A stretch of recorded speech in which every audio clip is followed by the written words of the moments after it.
Hello, and you are most welcome back to our Lesson Plan 2 in the Nothing to See Your Hotel Lesson Plan video series. Please hit subscribe to the Read to Write Teacher, where we're here for you if you're on teaching practice, if you're an experienced teacher, to generate ideas for your English planning through the use of high quality read to write units to ensure your English learners are most motivated. So let's get started. The objectives of the lesson is to focus on using adjectives and how to correctly paint a picture with our words to describe a character. We're going to be reading in the text today, chapters 3 to 5, and developing vocabulary understanding, vocabulary contextualised from the chapters. Just to note as well, it can be helpful with this as you're moving through these lessons, as they revert back to the vocabulary you've already used, to have them to have a word wall in your classroom. And the most efficient way I found to do this is by having like an A1 paper close to your board, and you can just pop up the words each day as they come up for you, and in that way you don't have to waste time chasing laminators and printers and all that other stuff. Okay, so let's move on. So what you need for today again is there, and vocabulary word wall, just like we talked about. Okay, so let's move into our opener. So today we're going to be using this is our sentence, and again we're focusing back on our adjectives, which we looked at yesterday as well. This can be done on a whiteboard or on the app too. For example, there's an app, Nearpod. If you've access to a class set of iPads, this can be a fun way to change it up from whiteboards as well.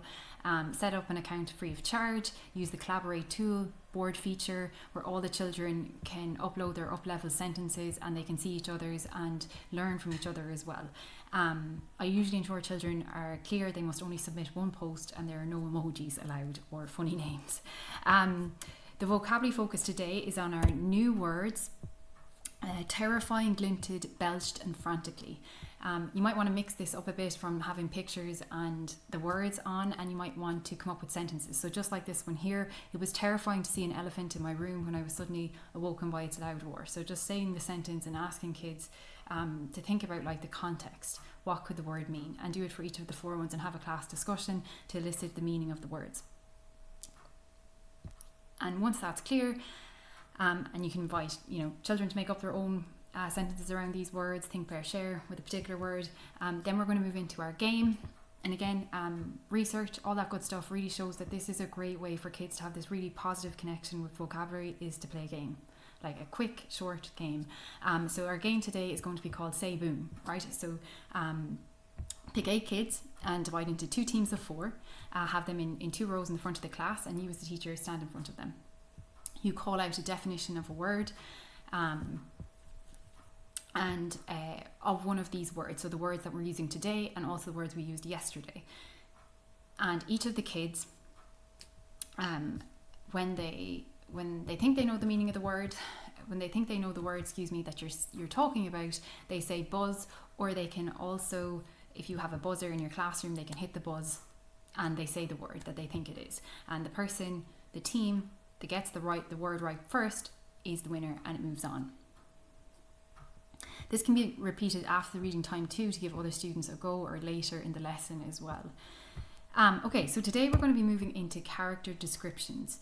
Using this questioning to elicit from the children that we are talking about adjectives as a class. So we'll start off here and then explicitly teach the idea of describing a character from head to foot to create clear pictures in the mind of the reader. So here we go. So this is just the beginning of Henry Bannister's description, and have the children pick out where the adjectives are here. And then we're going to move into this part. So this is more of a think, pair, share activity that follows on. So we're going to describe the character from head to foot. So moving down from his head to his nose, to his teeth, to his neck, to his body, to his legs, to his feet. And they can make this up, in their think, pair, share. So they see this idea that this is how we paint a picture with our words for our readers. And they can share briefly a couple of them and highlight appropriate, interesting words, adjectives as you see fit. So today for our reading, we are doing chapters 3 to 5 with the round robin reading again, and focusing back on adjectives, and any of those vocabulary words that come up, you can use them as magic words if you like. And then before we move into our activity and before we do our activity even, we're going to be pausing with our questionings throughout our reading.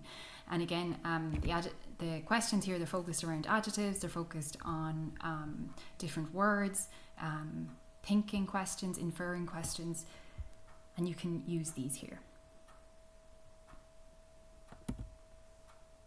And then we're going to take a break again between our reading and our activity to give people a brain break.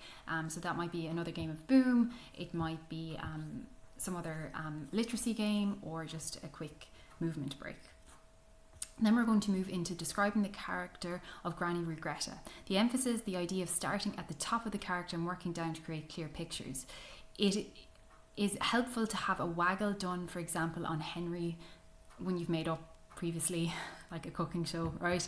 So you can emphasize this for the children, and they can magpie ideas as they see fit.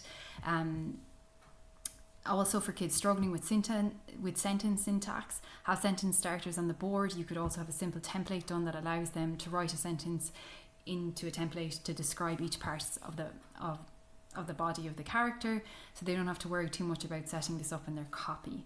Equally, you could do this orally too for kids that are struggling. Read a part of the book specific where it talks about Granny and have a discussion around like what adjectives do they see. So they're still talking about it, they're still thinking about it.